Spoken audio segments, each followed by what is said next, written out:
Hello, everyone, and welcome to Kilowatt, a podcast about electric vehicles, renewable energy, autonomous driving, and much, much more. My name is Bodhi, and I am your host. And on this episode, we have some EV and Tesla news. But before we get to that, we need to thank our newest supporter on ACAST Plus, and that is Analytical Agnostic. It's really kind of you to support the show. I feel really bad because ACAST Plus does not send me an email when somebody supports the show on ACAST Plus. I get something from Patreon, but I get nothing from ACAST Plus. So I apologize because you've been supporting the show for an entire month and I have not recognized you. So my bad. I'll do a better job at keeping an eye on the ACAST Plus feed, but thank you very much for doing that. Okie doke, let's jump into our news. Dodge announced the price of the 2024 Charger EV. So the RT version is going to go for $61,990, and that will have a range of 317 miles. And the Daytona Scat Pack version will be priced at $75,185 and have a range of 260 miles. Both trims do qualify for the $7,500 federal tax credit. This vehicle is built on the STLA large EV platform and is rocking a 400-volt architecture. This might be one of those cars where I go to the dealership and I do a test drive.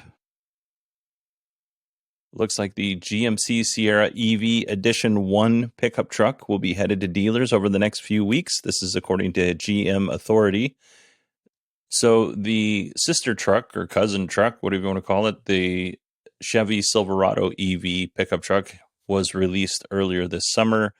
I'm just going to read off the specs. So the GMC EV Edition 1, which is a silly name, but I'm just going to read off the specs here. Let's start with towing. It'll tow 10,000 pounds, has a max payload of 1,450 pounds, 0 to 60 in 4.5 seconds, 440-mile range. And I'm pretty sure that's the top end of the range because you get a choice between a 170 kilowatt hour battery pack or a 200 kilowatt hour battery pack. I couldn't find what the low end of the range was. So I'm gonna say 440 mile range is a 200 kilowatt hour battery pack, which is not a cheap battery pack. That's pretty expensive. 0 to 60 in 4.5 seconds, and the price will be $99,495, which looks like it's down a little bit from what GMC originally said the price was going to be. It's a good looking truck. So now that we've talked a little bit about the GMC Sierra pickup truck, we need to talk about the 2024 Chevy Silverado EV RST. It just got a little bit cheaper to lease this vehicle. And I'm going to be very clear. It is not cheap to lease this vehicle. I'm saying it got a little bit cheaper to lease it. If you're interested in leasing this pickup truck, you'll have an allowance of 10,000 miles a year. It'll be $6,819 due at signing and a $990 lease. So that's $400 cheaper than the prior lease amount. But if you want to buy it, you're looking at $96,495. So it's a little bit cheaper than the GMC EV edition. Since we're on the topic of leases, let's talk about some other leases that you can get that are actually affordable. First up, we have the 2024 VW ID4 Standard. $3,499 due at signing, 10,000 miles a year, 36-month lease, $219 a month. That's pretty good. That's pretty good. The Hyundai Ioniq 5, 33-month lease, which is a little weird, 33 months, $3,999 down, due at signing, and $209 a month. And then you have the Kia Niro Wind, which is a great car, 24-month lease, $3,099 down, and that'll get you $189 a month. One other thing that Kia is offering is 0% financing for 60 months if you actually want to buy the Kia Niro EV. That might actually be the better deal. Not probably monthly, but better deal long term. Let's see here. We are running through these stories way faster than I thought we would. It sounds like the Lucid Gravity SUV may have both CCS and NACS charge ports. So X-User Black Model 3, BLK-MDL3, was at an invite-only party for Lucid Motors, and they had said that the vehicle was going to come with 2 charging ports. Both ports are on the driver's side of the vehicle. with the CCS port up front and the NACS port in the rear. So no matter which charging station you pull up to, you would be able to easily charge your vehicle. I'm not sure how I feel about this. I mean, I love the convenience, but it adds cost and complexity to the vehicle. But really, it's probably not that much cost and complexity. So I'm looking forward to seeing how this turns out. I think the Lucid Air Gravity is a cool looking car. Next up, Rivian announced that the charge port for the R2 will be moved to the driver's side rear, which is exactly where it is for the Tesla. So it'll be easier for it to charge on the Supercharger network. And honestly, when they were doing the refresh of the R1T and the R1S, I thought that they might do this as well, but they didn't. But I'm glad that they're doing it for the R2, and I'm sure in some future revision of the R1 series, they'll definitely do this as well. All right, let's move on to our final EV news story, which is a nice transition into our Tesla news. Tesla's official NACS page has a new entrance when it comes to which automakers are coming soon to the Supercharger network, like which automakers will be able to charge on the Supercharger network, and that is Nissan. So right now, Ford and Rivian are currently able to charge on the Supercharger network. And then coming soon, they have listed Nissan, which is a new listing. Then you have GM, Volvo, Polestar, and Mercedes-Benz. And let me be the first to say that I'm looking forward to charging up next to a Nissan Ariya. I think those are cool looking cars. All right, everybody, that is it for our EV news. I do want to let you know that there is a way for you to support the show if you're interested. You can go to patreon.com/kilowatt or supportkilowatt.com. If you don't like Patreon, you can always support us on Acast Plus, and that link is in the show notes. Now, I do need to let you know, and you're probably going to hear a lot of creators talking about this. Apple's App Store has told Patreon, hey, you need to let people subscribe to Patreons through the iOS app. And what that means is if you subscribe to this show through the iOS app, and I don't have a problem if you do, it's going to cost you an additional 30% more because Apple charges 30%. And I only ask for $1.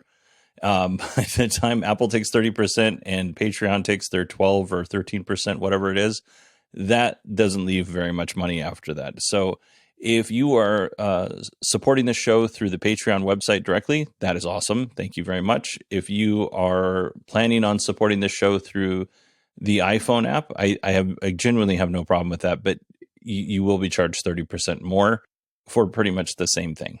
But the positive news is you won't have ads. All right, let's get to our Tesla news.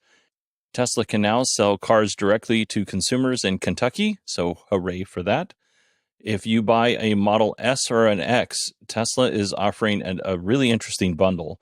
And this bundle is only available for Model S and Model X purchases, but I'm sure something similar will work its way down to Model 3 and Model Y if this is successful. So if you choose to bundle the services, you'll get 3 years of full self-driving, 3 years of free supercharging, and 3 years of premium connectivity for $5,000. And initially when I read this, I was like, oh, that's a pretty good deal. And then I was like, wait a minute, maybe it's not. Let's break it down. So the 3 years of full self-driving, it's $100 a month, 36 months, that's $3,600. 3 years of premium connectivity, if you pay by the month, it's $9.99, $9.99, or you can pay $99 a year. That gets you 300 or 360. We're going to use 360. So that brings the total to $3,960, which leaves $1,040 left over for the supercharging. So how many times would someone have to charge for this deal to be advantageous for them? According to Motor Trend, the average cost, they gave a high number and a low number, but the average cost to charge a Model S or Model X is $44. So we divided 1,040 divided by $44, and that comes out to 24 charging sessions to break even. Electrek did the math as well, and according to their math, it's 27. So I feel like we're in that ballpark. So that's not impossible. If you do a lot of road tripping, if you're a salesperson, if you're somebody who lives in an apartment and does a lot of supercharging, this actually might be worth it to you. But if you are charging in your garage and you take 2 trips a year, this might not be the best deal. But still, I love that they're bundling and thinking about this stuff. I think $4,000 would have been the better price. Let's move on to our next story. A few weeks ago, Tesla rolled out FSD version 12.5 to hardware 4 equipped vehicles. It sounds like FSD version 12.5.1.3 has started rolling out for hardware 3 vehicles. And it sounds like that started on August 10th. Elon gave the following reason for the delay in the rollout to hardware 3. It takes a considerable amount of effort to optimize the code enough to run on hardware 3, Musk said. It also needs to be validated separately. So it's statements like this that are leading people to believe that hardware 3 is nearing its limits when it comes to FSD functionality, which leads one to wonder, will FSD, full self-driving, level 5 autonomy, ever reach hardware 3 vehicles? Let me know what you think. Bodie, BODIE, at 918digital.com. All right, next up, we have some Cybertruck news. Elon said at the Q2 2024 earnings call that it was about time to start wrapping up the Cybertruck Foundation series and start offering the more affordable version of the vehicle, which would be a rear-wheel drive Cybertruck and an all-wheel drive Cybertruck, and then they would also sell the Cyberbeast as well. And not long ago, Tesla updated their order page for the Cybertruck, and you could buy the rear-wheel drive version for $60,990. You could buy the all-wheel drive version for $79,990, and you could get the Cyberbeast for $99,990. And previously, the Cyberbeast was like $119,000. But that came with a bunch of stuff for the introductory pricing, and we're not going to talk about that here today. Same with the Foundation. Well, Tesla has reversed course on that. You can no longer order the base rear-wheel drive or all-wheel drive version of this vehicle. It's back to the Foundation series for $99,990 and the Cyberbeast for $119,990. This doesn't mean that those base models are being canceled. It just means that at this time, it doesn't make sense for Tesla to do that. I don't 100% know why it doesn't make sense for them to do that, but they were removed. I would anticipate that they're going to come back. We don't know why. Tesla did launch the Cybertruck in Canada, and the headline I read said, it's pricey. Well, guess what? It's pricey here in the United States too. The Foundation series in Canada is $137,990 Canadian, which is expensive. But if you enter that into an exchange rate calculator for US dollars, it's $100,441. So it's about $500 more than it would be if you were $460 more if you bought it in the United States. That's not all that much.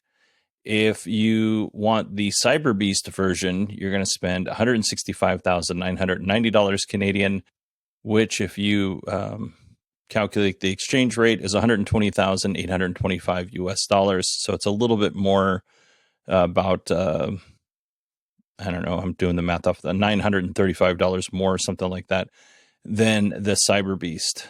So pretty close to price parity. What they were talking about in the headline, because the headline I don't think was a great headline, that it's pricey. What they were talking about is some OEMs are selling the vehicles cheaper in Canada, and Tesla is choosing to go to price parity instead of offering a cheaper vehicle in Canada, which I'm sure Canadians would love for it to be cheaper, but I don't see that as being pricey. If it was like $100,000 more for a Foundation series, then I would say, yeah, that's pricey. Even $20,000 more is pretty pricey, but $500 and $900, it's not that big of a deal. Let's see here. We have 2 more Cybertruck stories. If you were waiting for the Cybertruck range extender, it's not coming until early 2025. But the good news is you can put a $500 deposit down if you really want one. It's going to take up 30% of your bed. It needs to be installed at a Tesla service center. It'll cost a total of $16,000, but it will extend your range from 340 miles to 470 miles if you have the dual motor Cybertruck. And if you have the Cyber Beast, it'll take you from 320 to 440 miles. And I could definitely see in certain circumstances, especially if you're towing, if this would be a good deal. If you're just driving around, your city, I don't think this is worth the money. But if you're towing something long range or even towing for a work vehicle, this makes much more sense. Much more sense. And finally, you can buy a Cybertruck if you live in the United States and receive it about a month after you order it, which has raised some eyebrows for the demand of the Cybertruck, because the Cybertruck had 1 million reservations, and they've sold conservatively, let's say between 20 and 30,000. Maybe it's a little bit more than that at this point. So where did all those reservation holders go? Obviously, those 1 million reservation holders put down $100, but that doesn't mean because you can put down $100 on a reservation, you can afford to buy a $120,000 vehicle or $100,000 vehicle. That's still a lot. When Tesla offered up the Cybertruck, when they first showed it off, the prices were pretty affordable, and even the most expensive one, I think, was in the $70,000 range. So that's not the case today. So I don't know how many of those reservation holders are still on that list. Currently, I'm not on that list. I actually canceled my Cybertruck reservation yesterday. And the reason why is because I don't think I was holding out hope that a Cybertruck would come down into a price range that I could afford. And I just don't think that's going to end up happening. And could I afford a $60,000 truck? Honestly, maybe. I'm pretty sure my wife wouldn't be thrilled about that, but we could probably afford a $60,000 truck based on our incomes and stuff. But I don't want to be car poor. Like I don't want to own a vehicle that doesn't allow me to do all the other fun things that I like doing just to own a vehicle. So I made the decision yesterday to just go ahead and cancel my reservation. That doesn't mean that I don't want this truck or I don't think it's super cool, because I would love to have one. My family thinks it's an abomination, but I really like the look of the Cybertruck, and I would love the opportunity to own one. But on the other side, I'm not in the habit of giving companies money to hold on to forever in the hopes that someday that price will come down. At this point, we've pretty much gotten through that reservation queue, it seems like, if you can buy it and get it in a month. So if it ever does come down to a price that I can afford, I could just easily go and pick one up versus letting Tesla hold on to my $100 and accrue interest on it over the however many years they've had it. So yep. So we canceled our Cybertruck order yesterday. So I was honestly, if I'm going to be honest, it was a little sad. It has been something that I've been thinking about for a little bit, and when I did it, I was a little bummed for about 15 minutes afterwards. So. All right, everybody, let's call that a show. I hope everybody enjoyed the show. For whatever reason, my voice is going out. So sorry about that if I left in some of the clips where it just completely goes out. I tried to get all of them. I tried to re-record as much as I could.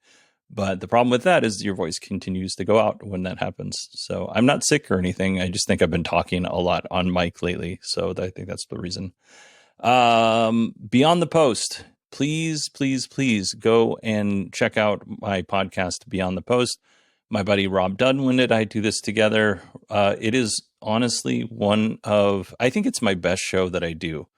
And for a lot of different reasons. There's a lot of challenges to doing that show. You're working with another person. It's not a single mic podcast. So Rob and I have to be able to find time to record. Fortunately, we're both pretty flexible and committed to doing this. So that's not been that much of an issue. But then you have to learn how to work with somebody. You have to, for me, I do the editing on that show, and I've never done much video editing. I've done a little bit here and there for small projects, but I've never done it at this level. And it has been a huge learning process, but it's been good. I love challenges. So please go check out Beyond the Post. You'll find links in the show notes, and it's all about, creating digital content. So if you are somebody that wants to do short form content like TikTok and Instagram, or if you're somebody who wants to do YouTube channel, or you want to be an author, or we are interviewing people from all different types of disciplines. And I really think it's a good show. So the latest episode is Allison Sheridan. She is on that. This is her part 2 episode. You can go back and listen to part 1 as well. As you all know, Allison is one of my favorite people, and she knows a lot about creating content that is accessible to everyone. And then she knows a lot about community. And that's what Rob and I talked to her about. And it's just, I'm going to stop talking because this isn't supposed to be a commercial for Beyond the Post, but it is truly, I'm truly proud of this project. So please go check it out. And, if you only watch one episode, give me your feedback. Let me know what you think. Bodie, BODIE at 918digital.com. All right, everybody, thank you so much. On Friday's episode, we are going to cover Lucid's Q2 2024 earnings call.